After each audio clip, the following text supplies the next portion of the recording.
한국에는 원목을 사용해 가구를 만드는 브랜드가 많죠. 원목은 고유의 결을 가지고 있어 동일한 디자인이라도 각각의 가구가 독특한 개성을 가지고 있습니다. 또한 플라스틱이나 합성 소재와 달리 원목은 자연적으로 분해되며 환경에 해를 끼치지 않습니다. 그리고 특유의 자연스러운 향을 가지고 있어 실내 공기마저 상쾌하게 만들어줍니다. 오늘 영상의 주제는 흑표 흑침대의 온열 원목 소파입니다. 수입된 원목을 제재소에서 재단하고 다듬어 고급스러운 원목 소파를 만드는 과정을 함께 만나보시죠.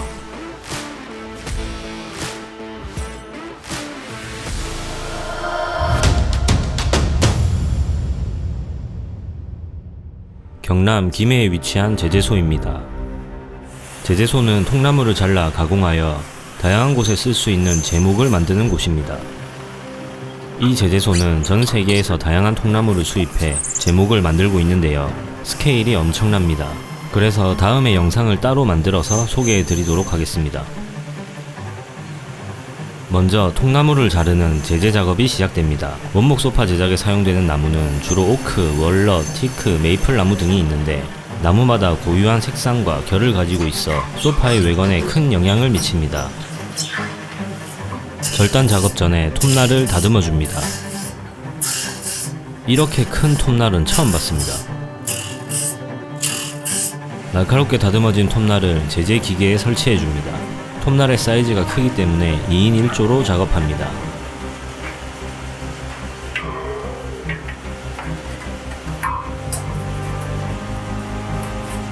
설치가 완료되면 테스트를 위해 모터를 회전시킵니다. 완벽합니다. 이제 통나무 제재 작업이 시작됩니다. 통나무의 가격을 정확히 말씀드릴 순 없지만 배송비를 포함한 가격이 상당합니다. 그리고 이 나무가 자란 세월의 가치까지 생각하면 소중하게 다룰 수밖에 없는데요. 제재 작업 중에 실수로 규격과 다르게 절단하게 되면 그 통나무는 버려야 하기 때문에 신중하게 작업이 이루어집니다. 우리가 필요한 부분은 통나무의 가운데 부분입니다. 그래서 겉부분부터 서서히 절단해 줍니다. 이 작업은 보시는 바와 같이 정말 위험한데요. 한 번의 실수가 돌이킬 수 없는 사고로 이어질 수 있기에 숙련된 작업자들의 호흡이 중요합니다.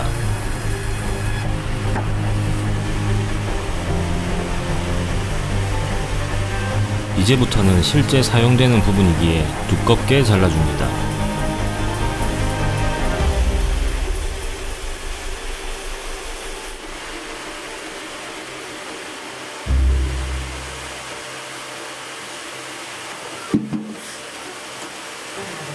톱날의 위치는 한 곳에 고정되어 있기 때문에 통나무를 돌려서 반대쪽을 잘라줘야 합니다. 이 고리와 케이블을 사용해 돌려줍니다. 아주 스무스하게 돌아가네요. 다시 껍질부터 벗겨줍니다.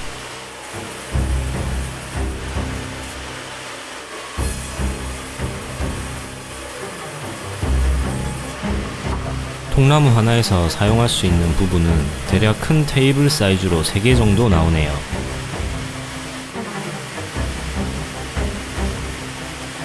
이렇게 확보한 원목은 다시 다듬어 줍니다. 껍질 부분을 잘라내고 반으로 갈라주면 원목 소파 제작에 필요한 원목이 준비됩니다.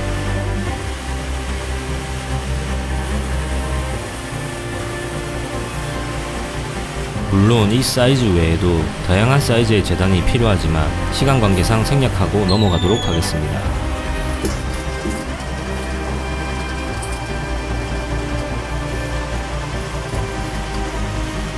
이 원목은 소파 제작 공장으로 이동합니다.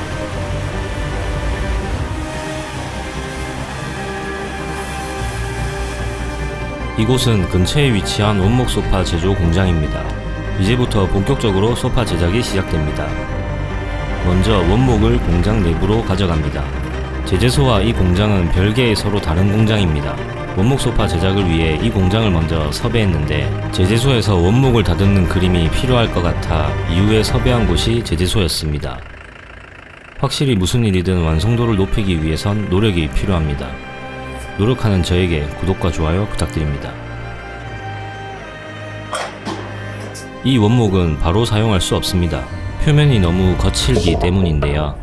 기계를 사용해 표면을 매끈하게 다듬어 줍니다.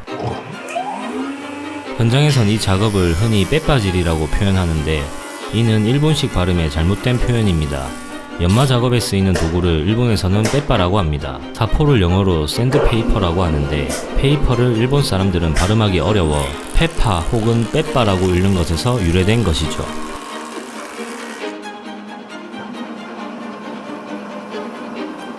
원하는 두께가 될 때까지 작업은 계속됩니다.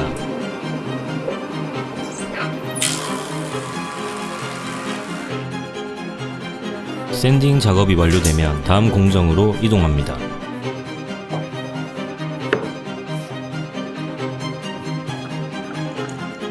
온열 소파는 규격화되어 있는 브랜드 제품이기 때문에 제품의 규격에 맞춰 목재를 절단해 줍니다.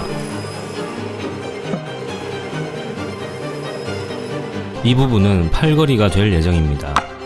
나름 유명한 브랜드의 제품이기 때문에 자동화된 공장에서 제작할 거라 예상했는데 이렇게 일일이 손으로 작업하는 과정을 보고 조금 놀랬던 기억이 납니다.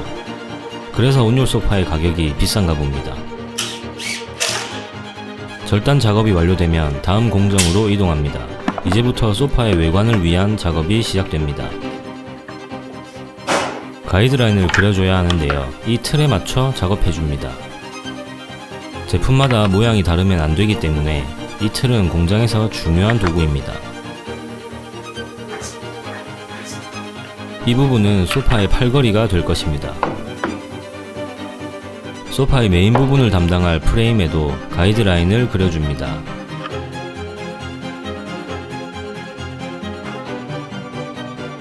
이 기계로 깎아서 곡선을 표현합니다. 자동화 기계로 할 줄 알았는데 손으로 직접 위치를 조절해가며 가이드라인에 맞춰 곡선을 표현해줍니다. 손으로 작업하는 만큼 숙련된 작업자의 정확한 기술이 요구됩니다. 미세한 차이는 있을 수 있겠지만 육안으로 봤을 땐 차이점을 찾지 못했습니다.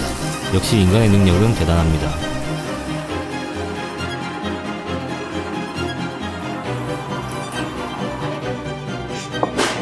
매끈하게 잘 깎였네요. 가로 프레임 부분도 다듬어 줍니다.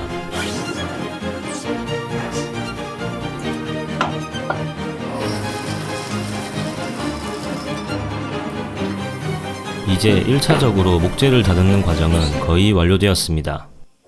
목재들을 조립하기 전에 마지막으로 한 번 더 전체적으로 다듬어 줍니다. 원목 특성상 작업 시 표면이 거칠어지는데 이는 제품의 품질과 직결되는 부분이기 때문에 꼼꼼하게 작업해줘야 합니다. 이때 나무 가루가 엄청 날려서 카메라 렌즈가 엉망이 되었던 기억이 나네요. 모서리의 각진 부분도 둥글게 다듬어 줍니다. 모든 작업이 사람의 손을 거칠 수밖에 없는 구조입니다. 샌딩 작업이 완료되면 다음 공정으로 이동합니다. 원목은 고유의 무늬가 아름답다는 특징이 있는데요. 불질을 해주면 그 무늬가 더 살아나게 됩니다. 이는 완제품의 미관에 큰 영향을 주기 때문에 원목 가구 제작에 불질은 필수 작업입니다.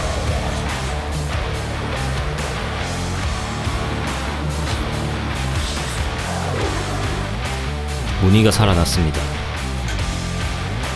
이제 원목을 서로 결합시킬 때 필요한 나사의 구멍을 뚫어줍니다. 구멍을 잘못 뚫게 되면 그 원목은 버려야 하기 때문에 한 채의 실수도 용납되지 않습니다. 이 공장의 작업자분들의 평균 연령대가 높은 이유도 그만큼 숙련된 기술과 노하우가 필요하기 때문입니다. 이제부터 본격적인 조립이 시작됩니다.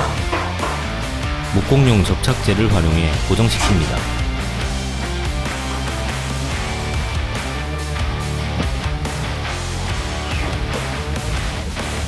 미리 뚫어놓은 구멍에 나사를 넣어줍니다. 전동 드릴로 하나하나 고정시켜줍니다.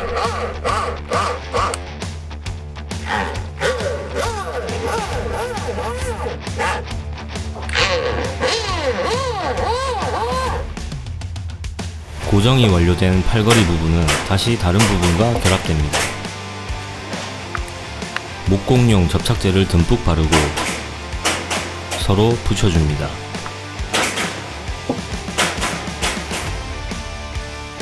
규격에 맞게 연결되었는지 체크 후 목공용 클램프를 사용해 고정시켜줍니다. 그리고 나사로 완벽히 고정합니다.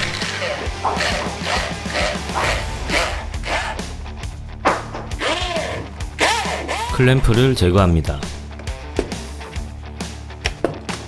이 너트는 번데기 너트라고 불리는데 목재를 서로 연결할 때 사용하는 너트입니다.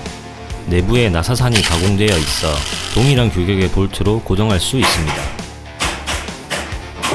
목공용 접착제가 엄청 많이 사용되네요. 세워서 양 끝에 붙여줍니다. 클램프로 한 번 더 견고하게 잡아줍니다. 번데기 너트를 박아놨기 때문에 쉽게 고정이 가능합니다. 결합이 완료되면 클램프를 제거해줍니다. 시트 부분을 받쳐줄 걸쇠를 달아줍니다. 틀에 맞춰 정확한 위치에 달아야 합니다. 에어타카로 고정시켜줍니다.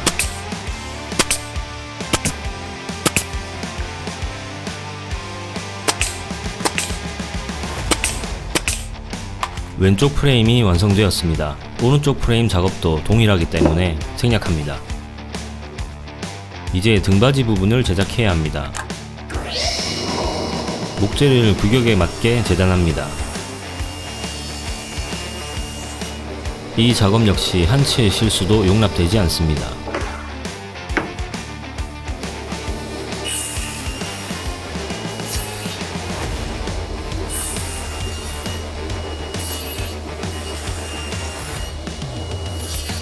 재단이 완료되면 목공 작업에 꽃이라 할 수 있는 조인트 공정이 시작됩니다.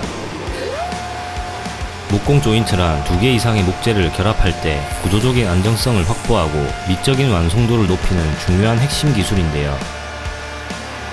기계를 사용해 목재의 결합 부분을 가공하여 서로 맞물리게 만들어 결합하는 기술입니다.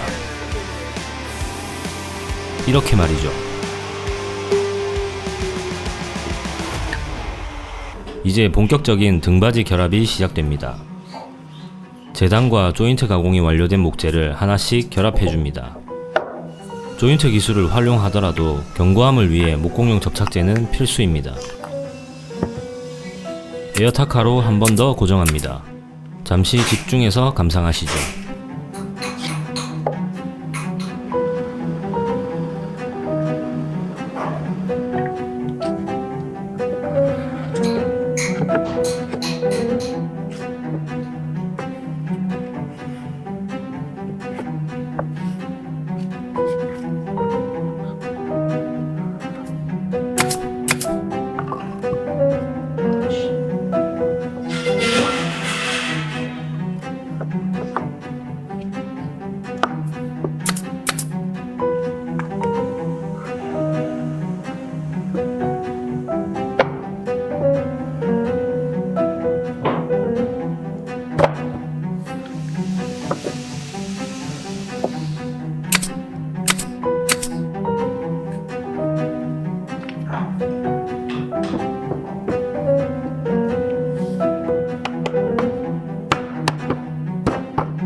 원목 소파의 등받이 조립이 완료되었습니다.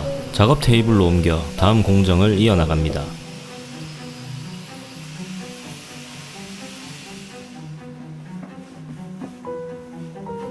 다른 프레임과의 결합을 위해 다양한 파츠가 부착됩니다.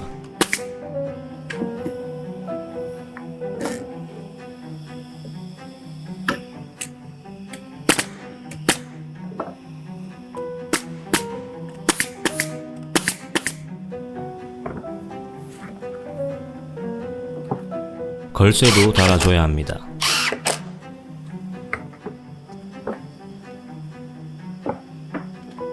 원목을 사용할 때 가장 큰 리스크는 바로 옹이입니다. 옹이란 나뭇결의 불규칙한 부분으로 나무가 자라면서 가지와 줄기가 결합되며 생기는 일종의 결함이라 생각하시면 됩니다. 옹이는 나뭇결의 연속성을 깨트려 목재의 강도를 약화시킬 수 있기 때문에 이렇게 충전재를 만들어 보강 작업을 거쳐야 합니다. 완성된 충전재를 옹이 위에 발라줍니다. 충전재가 굳어서 틈을 메꿔주게 되면 옹이 주변의 목재가 수축 및 팽창하면서 균열이 생기는 것을 방지해줍니다. 이제 마지막으로 발판 부분을 제작합니다. 원목 소파는 총 4개의 파트로 제작되는데 처음 제작했던 팔걸이 부분 2개와 등받이 부분 1개, 그리고 지금 제작 중인 발판 부분 1개입니다. 영상을 보시면 전부 수작업이라 해도 과언이 아닙니다. 저는 개인적으로 딱딱한 소파보다는 푹신푹신한 소파를 더 선호하는 편이라 이런 디자인의 제품에는 관심이 없었는데 의외로 이 제품의 인기가 엄청나더라고요. 판매량을 따라가기 위해 잘 쉬지도 못하신다고 합니다. 이렇게 하나하나 손으로 제작하는 만큼 가격이 비싸긴 하지만 완성도는 높습니다. 온열 원목 소파는 일반 소파와 달리 내장된 난방 시스템이 특징인 가구입니다. 소파 내부에 온열 패드가 내장되어 있어 소파에 부착된 버튼을 통해 손쉽게 온도 조절이 가능합니다. 온열 기능은 겨울철 냉기를 막아주기 때문에 건강에도 도움이 되는데요. 특히 혈액순환을 촉진시키고 근육 긴장을 완화하는 데 효과적입니다. 그래서 주로 젊은 사람들보다는 나이가 조금 있으신 중장년층에게 인기가 많습니다. 저도 여유가 된다면 부모님께 선물해드리고 싶네요. 흑표육 침대는 워낙 유명한 브랜드이기 때문에 관심이 있으신 분들은 검색을 통해 다양한 제품의 디자인과 가격을 알아보실 수 있습니다. 그리고 오해하실 수도 있는데 저는 촬영 시 어떠한 비용이나 협찬을 받지 않고 무료로 영상을 만들어 드리고 있습니다. 혹시 관심이 있으신 기업체의 관계자분들은 메일로 문의해 주시면 답변 드리겠습니다.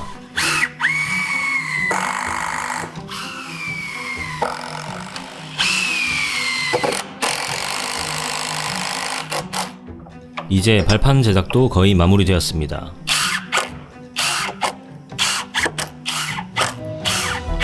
완성된 각 파츠는 2층으로 이동합니다. 2층에서는 우레탄 도장 및 포장 작업이 이루어집니다. 엘리베이터에 하나씩 실어줍니다.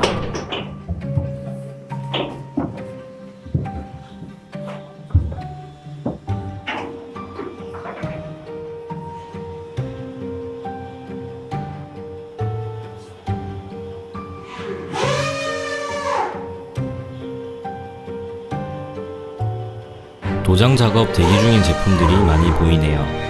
엘리베이터에서 제품을 내려줍니다.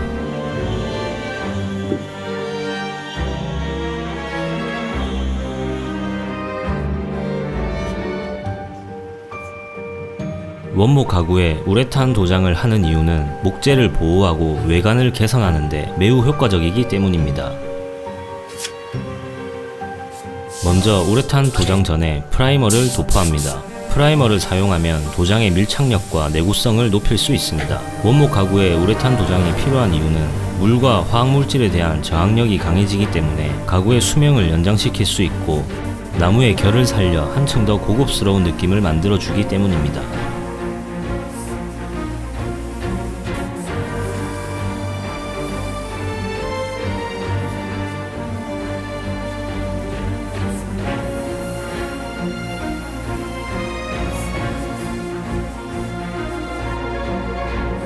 프라이머가 마르면 다시 표면을 다듬어줍니다. 이 작업을 거치면 나뭇결의 무늬가 더욱 선명해집니다.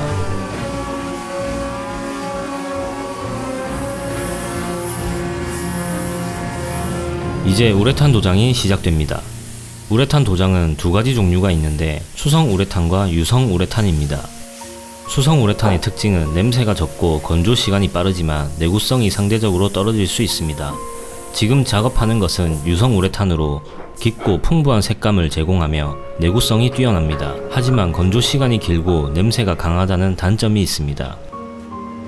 수성 우레탄은 4시간 정도면 건조가 완료되는데 유성 우레탄은 24시간의 건조 시간이 필요합니다. 우레탄 도장은 3번 정도 반복해서 도포해야 하기 때문에 제품 하나당 총 3일의 도장 시간이 필요합니다. 도장이 완료되면 건조실로 이동합니다.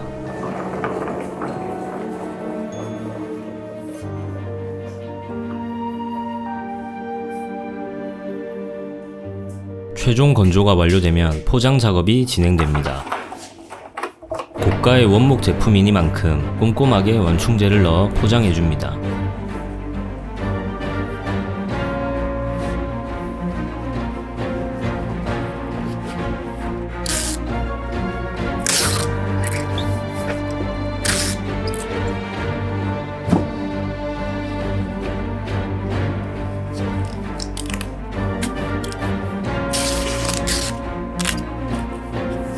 포장이 완료된 제품은 창고에 차례로 적재합니다.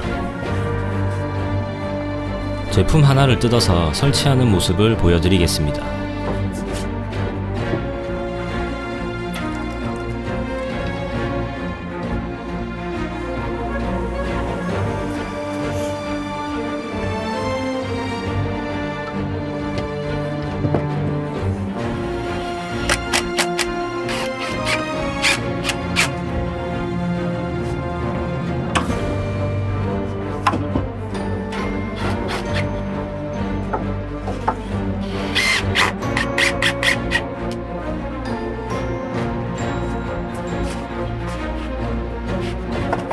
생각보다 편안하고 면적이 넓어서 좋았습니다. 난방 조절을 위한 버튼입니다. 제품 출고일입니다. 창고에 적재된 제품을 트럭에 실어야 합니다.